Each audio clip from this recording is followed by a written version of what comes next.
Launch हुई 8वें वेतन आयोग की वेबसाइट। सैलरी कब से बढ़कर आएगी, नया अपडेट आ चुका है। नमस्कार, मैं हूं आपके साथ आयुषी गुप्ता।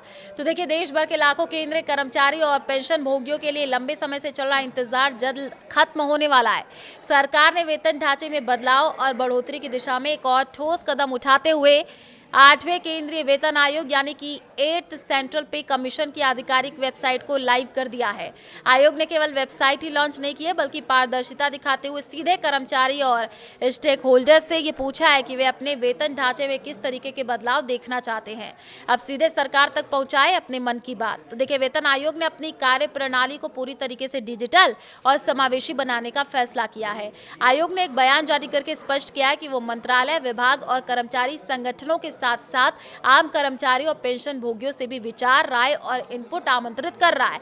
इसके लिए आयोग ने माई गवर्नमेंट पोर्टल के साथ साझेदारी की है। इसका सीधा मतलब ये है कि अब एक सामान्य कर्मचारी भी आयोग के सामने अपनी बात रख सकता है। आयोग का मानना है कि वेतन निर्धारण की प्रक्रिया में उन लोगों की भागीदारी सबसे अहम है जो इससे सीधे तौर पर प्रभावित होते हैं, चाहे अब सेवारत कर्मचारी हो, रिटायर्ड पेंशनर्स हो या किसी यूनियन के सदस्य। आप आधिकारिक वेबसाइट यानी कि HTTPS यानी 8cpc.government.in के माध्यम से या सीधे MyGov पोर्टल पर जाकर के अपनी राय दर्ज करा सकते हैं। इन सवालों में छिपा आपकी सैलरी का भविष्य। जी हाँ, वेतन आयोग ने केवल सुझाव नहीं मांगे हैं, बल्कि एक व्यवस्थित प्रभावशाली तैयारी की है। यानी कि प्रश्नवाली जो तैयार की गई है, उसमें आयोग ने 18 महत्वपूर्ण सवाल पूछे हैं, जिनके जवाब भविष्य के वेतन ढांचे की नींव रखेंगे।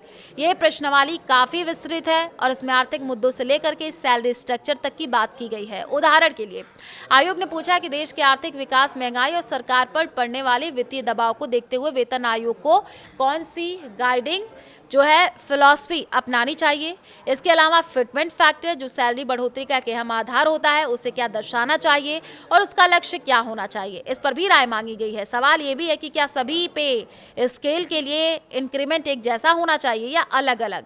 यहाँ तक कि सेक्रेटरी स्तर के शीर्ष अधिकारियों की सैलरी तय करने के पैमाने पर भी सुझाव मांगे गए हैं।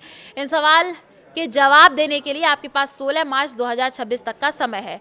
कागज कलम का दौर खत्म हो चुका है, डिजिटल आप देखिए पूरी प्रक्रिया हो चुकी है। आयोग ने ये साफ कर दिया है कि वो फिजिकल पेपर, चिट्ठी या ईमेल पर भेजे गए सुझावों पर विचार नहीं करेगा।